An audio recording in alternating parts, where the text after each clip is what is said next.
Here's the network that we're going to use for our OSPF lab. We're going to run a couple of labs here and use a couple of commands. It's more of a review, really, of the ICND1 material. I'm going to give you a little bonus there, a couple extra commands I want you to see. But again, we're just building off everything we did in the ICND1 IPv6 section, and that is not easy to say. I'm really amazed I got through that without hurting myself.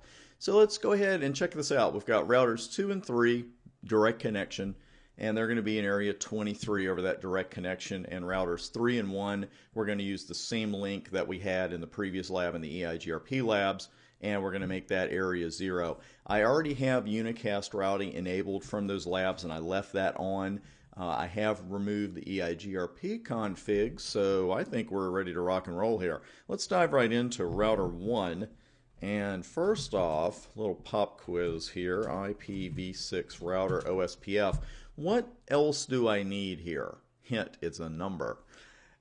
I'm asking you this one because we have another command with 2 numbers, and I just want to make sure we're crystal clear on this. Your IPv6 router OSPF command is going to contain the process ID, and that's it. We know that's locally significant, not advertised to other routers, etc. So we're just going to go with 1 there. And we drop into router configuration mode, and we immediately get a message. And let's get rid of that long timestamp. OSPF version 3, we know which version that is. That's for IPv6. Level 4, NortRid, which sounds sinister, except it just means no router RID. OSPF version 3, process 1 could not pick a router ID. Please configure manually. Well, why couldn't it pick one? Because there's nothing to pick from. We have an empty shelf right now, because what is OSPF looking for there? It's looking for a version 4 address, an IP version 4 address of some kind on some interface to use. The rules are the same for the OSPF RID in OSPF v3 as they are in v2, but when you don't have nothing to pick from, you got nothing to pick. Boy, that sounds like a Dylan song. Anyway, so now we've got to configure one manually, and we can do that with the router ID command.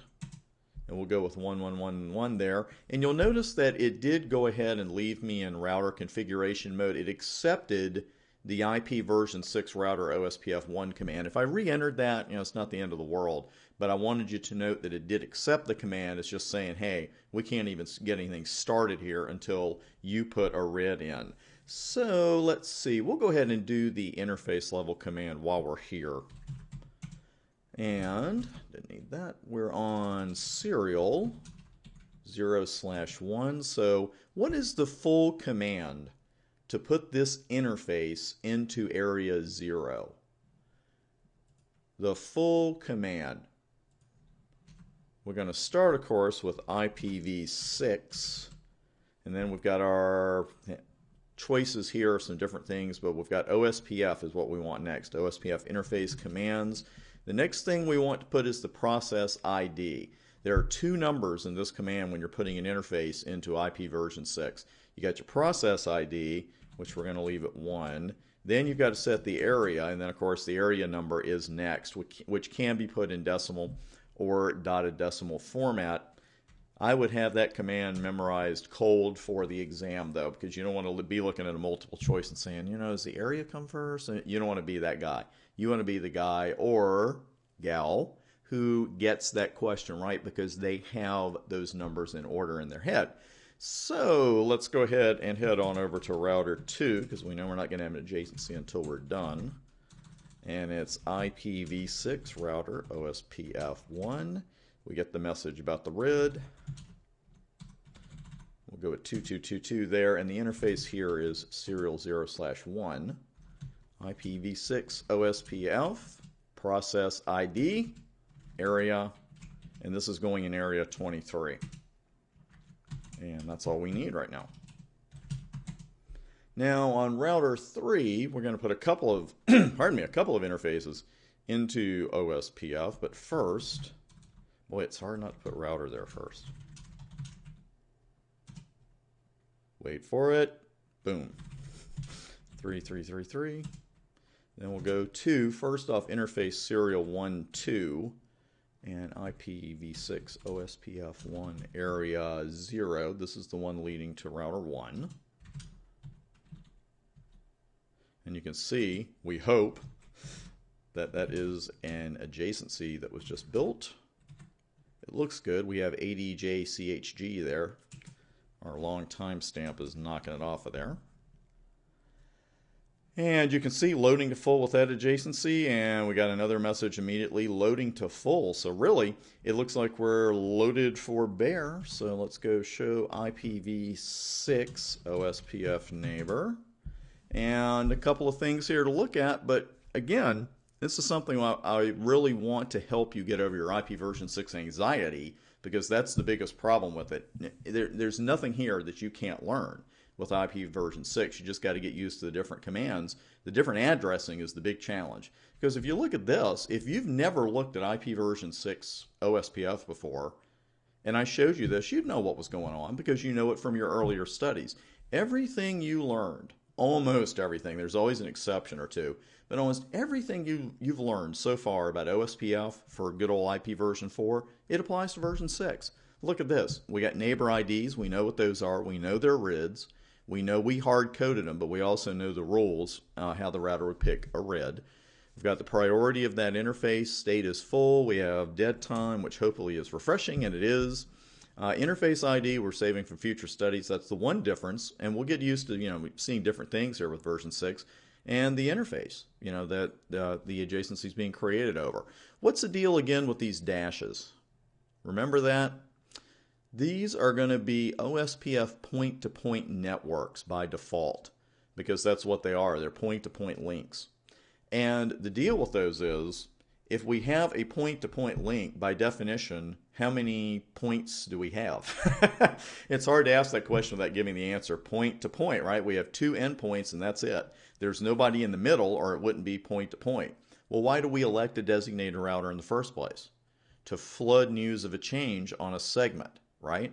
Well, when we have 2 hosts on a segment, maximum, if endpoint A finds out about it and tells endpoint B, that's the end of the process. No one has to flood the news of a change on a point-to-point link. So we don't even bother with a DR-BDR election. That's why you see that dash. As long as you see the full here for the adjacencies, when you see a dash, you know that you are good to go. So let's see, we've just looked at OSPF neighbor. How about show IPv6 OSPF? Let's take a look at that. And you've got information here about area 0 and area 23 because we're on router 3. Also note that we are on an ABR. We're on an area border router. A lot of information here we're not hitting yet, but you can see here's the number of times the SPF algorithm has been run. And of course, if that increments regularly over a period of time, you've got some instability in your OSPF network somewhere. We know that. Let's run show IPv6 route OSPF. And we don't see anything here because we don't have any routes that have been discovered by OSPF per se. We're dealing with totally connected routes to this point. If we run show IPv6 route, that'll back me up. We've got our connected and our local routes, and that's it. We're not going to have anything with OSPF yet. So we've looked at neighbor. Let's look at interface. Show IPv6 OSPF interface serial 1/2. Got it. And there's your point-to-point network type. This is really the first command I even start with when it comes to troubleshooting OSPF because it gives you a great lay of the land. Show interface, whether you're running IP or IPv6 there. It gives you your link local address, of course, when you're running IP version 6.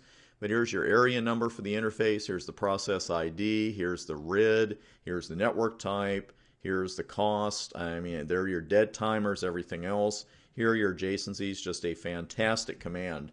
And we will run show IPv6 protocols. And you can see we've got connected and static, which we're always going to have, but this time we've got OSPF1 there, of course, and we have our interfaces where it's running. So that's a good command too. But that show IPv6 OSPF interface, fantastic command for gathering information. Hey, maybe you're just trying to figure out what's going on someone else's network. And I mean by that as far as a network map. Most bigger organizations you go into are going to have a solid network map, but some of them don't. So you might have to walk around it a little bit and just see what kind of networks you've got. And that is a great information gathering command. When we come back, we'll take another look at a couple of other OSPF commands that made the cut if you will, from version 2 to version 3. And we're going to do a little bonus route redistribution as well, I think. So we'll see you on the next video.